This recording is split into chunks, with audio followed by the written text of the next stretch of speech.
El suro. Estem al Marc Vidal, que és un bodeguer que utilitza el suro. Ja s'explicarà per què utilitzes el suro. Bé, utilitzo el suro perquè faig un producte molt artesà, molt natural i evidentment crec en el suro al 100%. Però per mi el suro és l'únic punt de tota la cadena. Jo controlo tota la cadena de producció, des de la vinya fins a la comercialització. I l'única cosa que fico al meu vi, que jo no controlo, és el suro.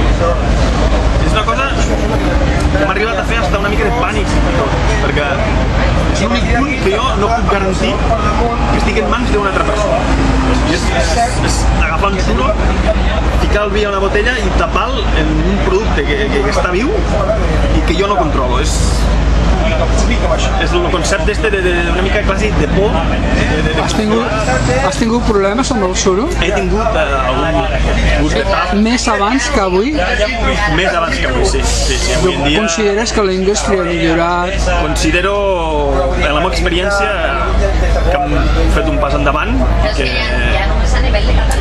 sempre tens tinc molt feedback en el teu distribuïdor de suros perquè estàs a les seves mans, realment estàs ficant tot el teu esforç, tot el teu amor, tot el carinyo en un producte i estàs ficant-li una cosa damunt que li realment pots tindre problemes en ell i estàs a les seves mans.